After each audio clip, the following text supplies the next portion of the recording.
Hey, good afternoon, dog fans. It's Chris Kiewert here with Dog News Daily, presented by DoMyOwn.com.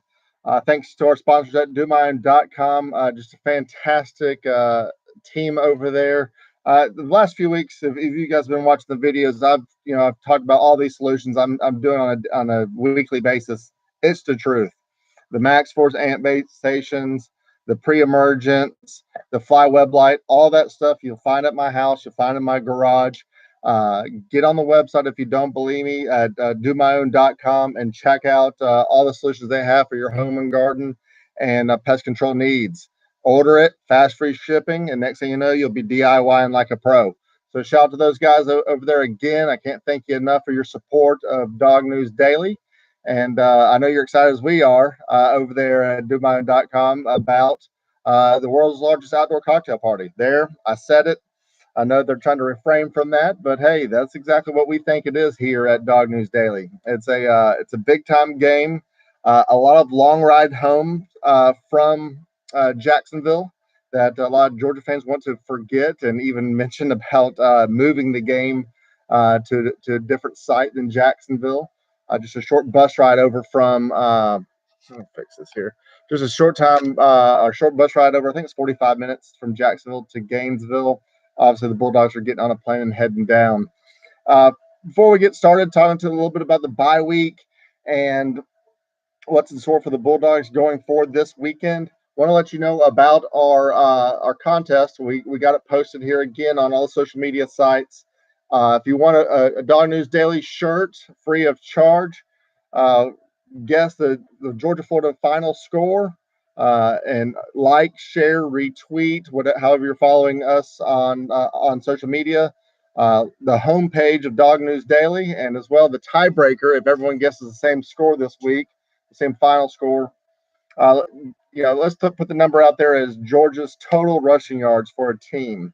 Definitely going to be a key component to this week's game. So get on the websites, or excuse me, get on the social media sites, get the gear, and retweet, share, and all that good stuff. All right, Georgia's coming out of a bye week. What feels almost like the longest 2 weeks in the program of Georgia football. Georgia comes off of a thumper. We got thumped 36-16 at LSU. Georgia just didn't look itself. And meaning last year against Auburn, you're seeing Georgia just couldn't run the ball. We just couldn't run the ball. So and Fromm was running for his life against Auburn's defensive line. It wasn't that way at LSU. It was more of we abandoned the run.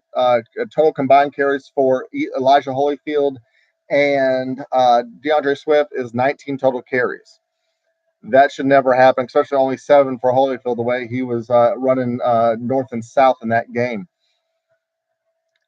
So that is something that we, as the Bulldog program, abandoned and decided, hey, let's not, let's get into pass happy. Not even a lot of play action, just drop back, pass, a lot of quick passes, which is not Georgia's MO. Georgia showed up, Kirby Smart showed up at Georgia and wanted to install physicality in a physical run game, and that's something that Georgia got away from. And at 19-9 in the start of the fourth quarter, there's a series there where we do jet sweep, which, by the way, LSU last year with Matt Canada as their offensive coordinator saw that jet sweep in practice probably, every single day in practice. So that's something that they were ready for.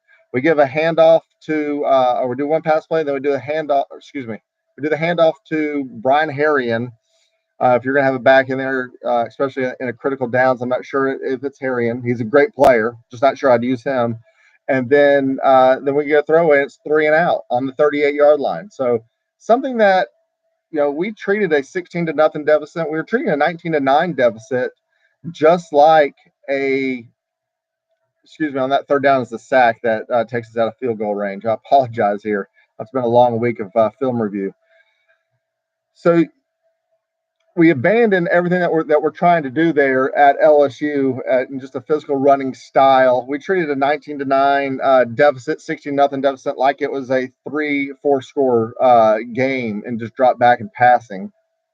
I think a lot of film review this week. Kirby is going back to, and especially, I mean, this is a critical stretch for the Bulldogs. No matter a loss to LSU or not, you have a 3-game stretch here with Florida, Kentucky, and Auburn. All three have strong defensive lines and are seeing the lack of running that Georgia was doing. I mean, they're ready to come after them, and they're obviously seeing that on both lines of scrimmage. Uh, they were weak in that game. Maybe not weak, but there were some issues there uh, in that game that definitely is going to have a lot of defensive coordinators and offensive coordinators salivating. Uh, Florida this week should feel like they want to run the football. They had LSU, decent running backs, two seniors, but two decent running backs. I wouldn't say great. And they rushed for 275 yards, albeit at least 100 of those yards come on two plays. The one on, I think it's the third and one or fourth and one, we give up a 47-yard run to the running back where we just sold out and the safety didn't make the tackle. Another thing we should be taking a look at here this week in our 3-and-out report. Next is the we sold out. We obviously just sold out on the RPO in the fourth quarter while Georgia's trying to hang in there and keep the game alive. We also the entire defense sells out the uh, on the run fake, and Burrows takes it 50 yards. So there's 97 yards on two plays right there. Those are two huge plays for the Bulldogs, and the quarterback run sealed the fate for the Bulldogs ultimately. But Georgia didn't look itself. So, Georgia, we don't have the same players on this team as we did last year. Just the resiliency. So this week is a big pressure game for Georgia. I don't think it's on Florida to win this game as much pressure as is for everyone else. And as a matter of fact, they can come in confident. They have a Dan Mullen team first year. They're probably ahead of schedule. Probably weren't thinking they would be a top 10 team this far along in its first year, but they are. Defense looks very good. Offense looks obviously it's run heavy, but they can lose this game against Georgia and say, hey, we're heading in the right direction, and we'll take our lumps, but we'll get them next time. Georgia has to win this game. The expectations are high for the Bulldog program, and at the same time, if they do lose the game, obviously both teams would be out of the SEC, be eliminated from the SEC East. Running and get to the SEC championship game against a very strong Alabama team. This is who I'm predicting for that game. But Georgia comes in, they lose that game. Florida's patting themselves on the back, saying, "Hey, last year was a fluke, and here we are. We still got their number." Georgia has lost 3 of 4 here in the series in the last 4 games. So this is something where Georgia needs to put their stamp on. They have the better players, and they just need to get back to their capabilities of what they want to do especially on the offensive side. So 3 things I think they worked on in the bye week. Actually, I know they worked on the bye week. It was all in Kirby Smart's media press conferences here in the last 2 weeks. Open field tackling is something that Georgia's actually been very good at in the previous weeks, and LSU was very poor. So that is something that they're definitely going to be working on. Both lines of scrimmage, as I already mentioned, and Georgia needs to simmer down the media hot takes regarding this quarterback controversy. Fromm had a bad game.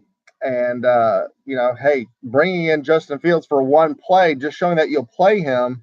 Hey, if the guy's having a bad game, leave him in there. Bringing in Fields as one play is definitely a struggle that the fans are salivating for more now. They're handing off. They're getting gains. They want to see him throw the ball. So maybe not having a plan is not the way the Bulldogs should be attacking this, and I'm sure that's something that's being reviewed here in the last 2 weeks. So here we are, 3-and-out. We posted our 3-and-out report here yesterday. This is 3 keys that we are seeing for the upcoming games. We're doing a lot of reviews from previous games for both the opponent and for the Bulldogs, and kind of seeing where the keys are going to be to this game. If you want to check that out in depth, go over to dognewsdaily.com. It's our featured report here right now. It's called 3-and-Out Report. Check that out. You'll see the keys to the game as well as score predictions from the staff here at Dog News Daily, as well as several former, I'll call them UGA greats, but several former UGA players and give you their score predictions as well. So regarding the 3 and out report and the 3 keys to the game, what I believe are the keys to the game, first off, are the inside linebackers. Jawan Taylor, Natrez Patrick, Tay Crowder, Monty Rice need to have their best and honestly most physical game of the year. The three-headed monster of Scarlett, Pirine, and Kadarius Davis at Florida has formed to be a pretty strong trio there for Florida, and they're probably more effective due to just the formations that Mullen's drawing up there. Obviously, they do have talent. They're all high recruited guys. But Florida feels they can run the ball against Georgia, as I already mentioned. Georgia gave up 275 yards last week to LSU, or 2 weeks ago to LSU. So the linebackers in that game against LSU that we saw flashed the speed and physical play, especially east west, on making some tackles on those RPO runs. But the one thing that we didn't see a lot of, we saw them, but we didn't see a lot of, are it's really consistency out of that group, and at the same time, I call them knockback yards, where the backs aren't falling forward, they're falling backwards, and that's really more of a momentum thing and a feel thing. These kids are 18 to 21 years old. They're all based off emotions. When they're getting knocked back, or they're doing the knocking back, that's something that builds up in the team, and they're seeing it, and it can definitely feed a team. So tackling in space and one-on-one situations will be critical. Uh, if the inside backers can stop the run game, especially up the middle, not just on the outside, but up the middle, we expect DeAndre Walker to be a huge factor in this game and helping out on the outside. If they can stop that run up the middle, it's going to give him some time to get after Felipe Franks. If not, UJ's going to have and has a similar performance to LSU. It will be a long day for the Bulldogs, because exactly what Florida wants to do is run the ball. Next up, our second key is really what every single time I'm out, someone sees me with my Dog News Daily gear on, or they just know about the Bulldogs. I want to talk about the Bulldogs basically. Is to talk about the quarterbacks. And first, the key is Jake Fromm. Fromm played his worst game as a Bulldog 2 weeks ago. 16 of 34 for 209 yards and 2 interceptions. One really bad interception there inside our own 20. He just doesn't look quite like himself, and he seemed. I know he came into the game with, I think he's over 70% completion percentage. He just didn't seem himself this year. I'm not sure if it's the outside pressure from the fans. Everyone's on Twitter, everyone's on social media about Justin Fields, and he's not taking some of the risks that he's typically used to making. We have not seen him run the ball a lot this year, the tuck and run. So that's something that's very surprising, especially on an RPO. He was one to pick up a critical first down in a lot of games last year. Also, I'm in talking to some of my sources. One key change that a lot of Bulldog fans might not realize is in retaining James Coley after the offer to become Texas A&M's offensive coordinator. He was promoted to co-offensive coordinator and quarterbacks coach. So there's a little bit of a change there. Not sure if that's something to play into, but some of my sources are mentioning and whispering about that change, and wondering if that has anything to do, affecting Jake Fromm. I'm not sure. From either way, he has to move forward from 2 weeks ago. The kid is a competitor. Florida's a talented bunch, and they're going to work to stop the run first and put the pressure on Fromm. In previous games against Tennessee, against LSU, Florida's front was able to put pressure on the quarterback without really a lot of blitzing. Now, Grantham loves to blitz, and obviously we know the term third and Grantham very heavily here at Georgia. So that's something that, can the offensive line protect Fromm long enough, and can he regain his form and really the trust back of the Bulldog Nation to have a successful game? This team's going to go as the quarterback goes. really, as the offensive line goes, we're going to run the ball a lot this week. You're going to see a lot more than 19 carries. But Jake Fromm, does he get back to his form and make the right checkdowns and the right decisions, or, and I believe we do, see a little bit more Justin Fields in this game. You're going to see some packages, not just the one plays in and outs. We don't believe, but hint, hint. I think you're going to see him doing a little bit more than handing the ball off this week. So next thing hey, we'll see. We'll see. Our third and final key to this game is the offensive line. Excuse me. Florida has really the defense has looked pretty good for Florida this year. They come in overall currently ranked 22nd overall defense. Now, you can say they lost 27-16 to Kentucky. Kentucky is a very good team, number 12 in the country right now.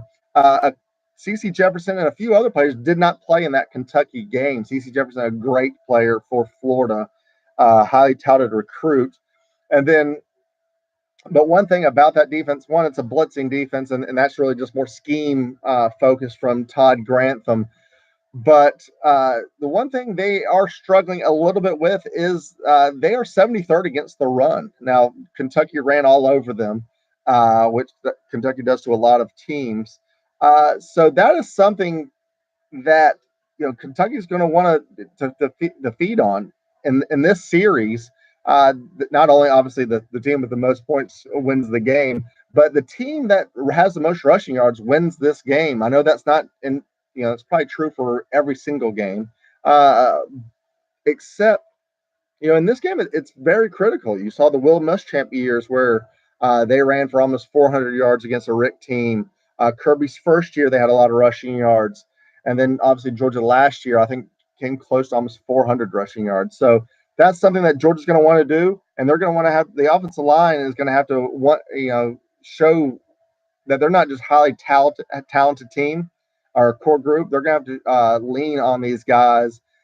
They showed in their last outing, some tendencies to be suspect to a lot of outside rushes from the defensive end. So that's something that they're going to have to clean up. There's many different ways that Grantham likes to blitz. I keep saying that. I can't say that enough.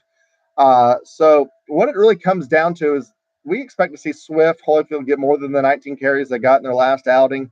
UGA is going to want to lean on Florida's defense and tire them down. Georgia's definitely has more depth than the Florida Gators. So, but at the end of the day, first and second down are important, but third down, and if you can convert on third down, is what wins ball games, and that's something that the offensive line is going to have to put Jake Fromm or whoever the quarterback is in manageable third downs. And if we can win the third down battle, I think Georgia wins the game.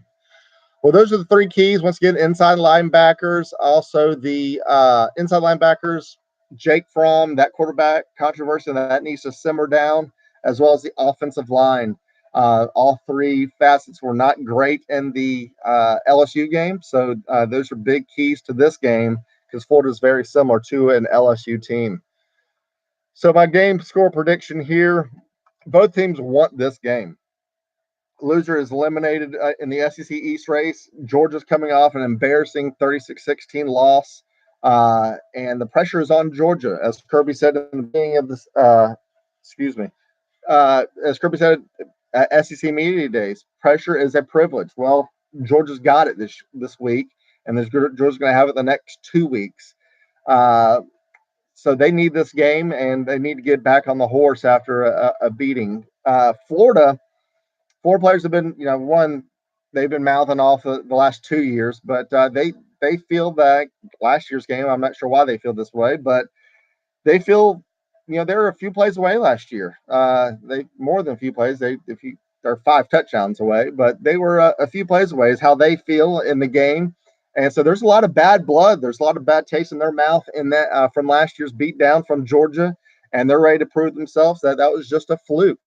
UGA to win this game needs to win both lines of scrimmage. They need to mix up their runs.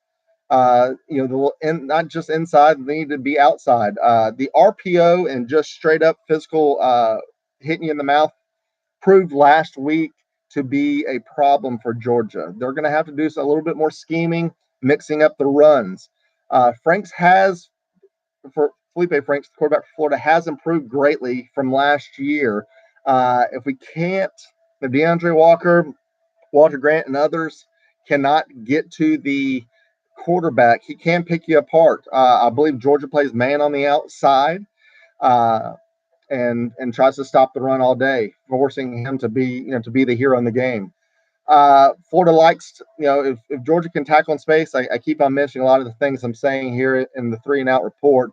Uh, but Florida likes to get the ball, and really they pass a lot behind the line of scrimmage and force defenses to tackle in space.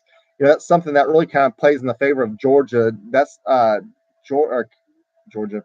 Florida is 11th in missed tackles, while Georgia was actually pretty good in that area compared, or not really last week they weren't, but the rest of the season they've been actually pretty good in that department. So both defenses, it's going to come down to it. I see this as a fourth quarter game. I think Georgia comes out. I think it's a close game. I really do. I think it's a fourth quarter battle. I think the defenses are very good for on both sides of the ball. Georgia, I believe, is in the top 15, 16th, I believe, in the country. After last week, they're obviously much higher. And then, as I mentioned, Florida is 22nd. I'm going to go down with a prediction of 24-20, Georgia. I do not believe you're going to see any fake field goals this week. Thank goodness. And I think you're going to see the Bulldogs come away victorious out of Jacksonville. All you Bulldog fans that are heading down from St. Simon's, from Athens, and from just state of Georgia, careful in your travels. Be careful down at the landing and enjoy and have a great time inside that stadium. We'll see you there. And as always, guys, thanks for joining us here on Dog News Daily. Thanks again to our sponsors at DoMyOwn.com. And as always, guys, go Dogs.